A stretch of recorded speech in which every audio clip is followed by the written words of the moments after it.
एक महाभागवत परम पावन श्री त्रिपुरदास जी महाराज,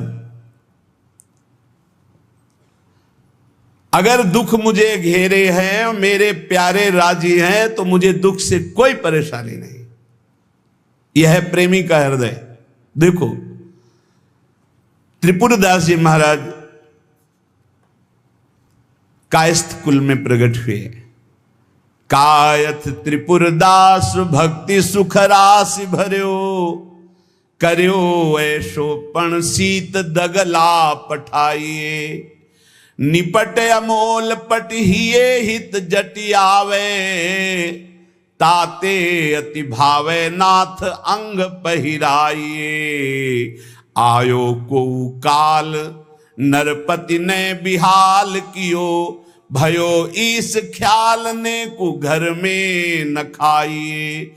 वही ऋतु आई सुधी आई आंख पानी भरी, आई एक द्वाति दीठी आई बेची लाइए।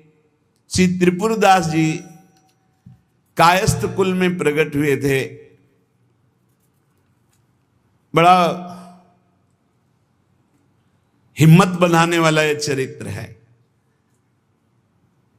ब्रजमंडल में शेरगढ़ है, वहां इनका जन्म हुआ था, वहां के निवासी थे और आपके पिता राजमंत्री थे। बचपन से ही भगवत भक्ति के संस्कार थे।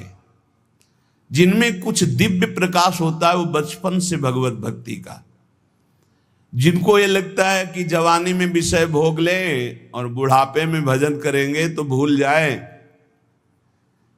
बुढ़ापे में मन को प्रभु में नहीं लगाया जा सकता। यदि आपने जवानी में भजन का अभ्यास नहीं किया तो बुढ़ापे में नहीं होगा। बुढ़ापे में प्रपंच ही होगा, पक्का विश्वास मान लीजिए। और जितने भी दिव्य महापुरुष हुए हैं, जिनके जीवन प्रकाशित हुए हैं भक्ति अध्यात्म की ऊंचाई में, वो बचपन से श्री भगवान में लगे। त्रिपुरदास जी के घर में राजमंत्री पिता थे, पर बहुत ही सुंदर भक्ति के संस्कार थे। एक बार आप पिता के साथ आगरा से किसी कार्य के लिए गिरिराज जी आए तो यहां ठाकुर श्री श्रीनाथ जी का दर्शन किया। यही विराजमान थे अन्योर में, जहां जतीपुरा इधर ठाकुर जी यहीं प्रकट हुए हैं। श्रीनाथ जी अपने ब्रज के हैं, गिरिराज जी के। ऐसा सुंदर रूप श्रीनाथ जी का कि नवीन किशोर अवस्था लुभायमान हो गए। बहुत हट किया, अब मैं नहीं जाऊंगा, इन्हीं के दर्शन करूंगा, इन्हीं के पास रहूंगा। पिता राजमंत्री थे,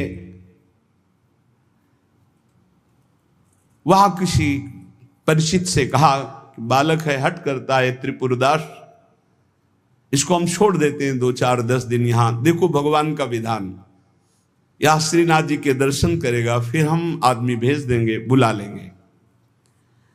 अब वो दैवी योग से प्रेरित थे, पुत्र को यहां छोड़ दिया और वापस वो लौटे तो रास्ते में कुछ वैरी दल के राजसैनिक को दुष्टों ने घेर लिया और मार डाला, पिता को मार डाला। भक्तों के जीवन में प्रारंभ से ही विपत्तियों की बौछार हो जाती है, लेकिन आप ऐसा डरिएगा मत। क्या जिनके हृदय में भक्ति नहीं है उनके परिवार के लोग नहीं मरते क्या? जिनके हृदय में भक्ति नहीं वो क्या दुख नहीं भोगते क्या? ये अज्ञानी जन है, नहीं जानते। शरीर रचना के समय शुभ अशुभ कर्मों के अनुसार दुख सुख पहले से रच गया है। भक्ति तो हम आज कर रहे हैं, ये नई खेती है, ये भक्ति का फल नहीं। वो दुख सुख पुराने हमारे कर्मों का फल है।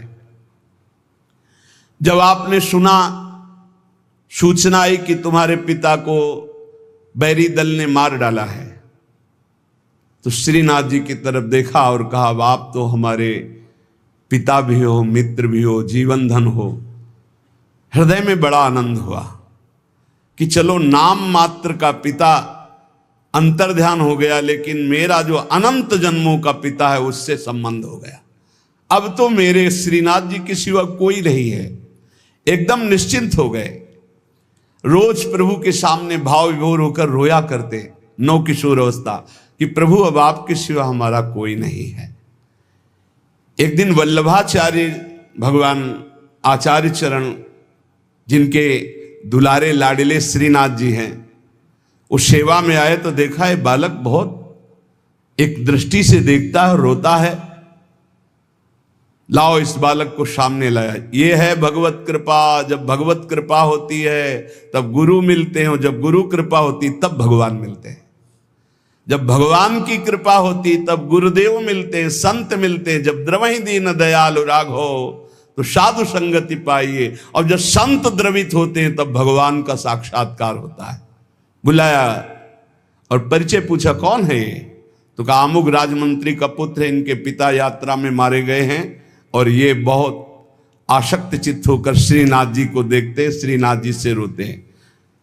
त्रिपुरदास जी ने साष्टांग दंडवत किया वल्लभाचार्य जी को और कहा, प्रभु मैं मात्र पितृहीन, न मेरे माता है न पिता है, मैं अनाथ बालक हूं। बस मेरे नाथ तो श्रीनाथ जी ही हैं और आपके श्री चरणों का आश्रय दे दिया। प्रभु मुझ अनाथ दीनहीन को आप स्वीकार कर लीजिए। बहुत प्रसन्न हुए। इतना छोटी अवस्था में ऐसे शुद्ध शब्द, ऐसे भागवतिक चेष्टाएं। चलो आज अभी इसी क्षण मैं इसको दीक्षा देता हूं। आचार्य श्री वल्लभाचार्य जी विधि पूर्वक दीक्षा देकर ब्रह्म संबंध कराया। कुछ दिन तक पास रखा और कहा वापस जाओ घर। श्रीनाथ जी की सेवा की भावना रखो, निरंतर चिंतन करो, ध्यान में श्रीनाथ जी का स्मरण रखो, भक्ति में जीवन व्यतीत करो। हमारा सदैव कृपा प्रसाद तुम्हारे साथ।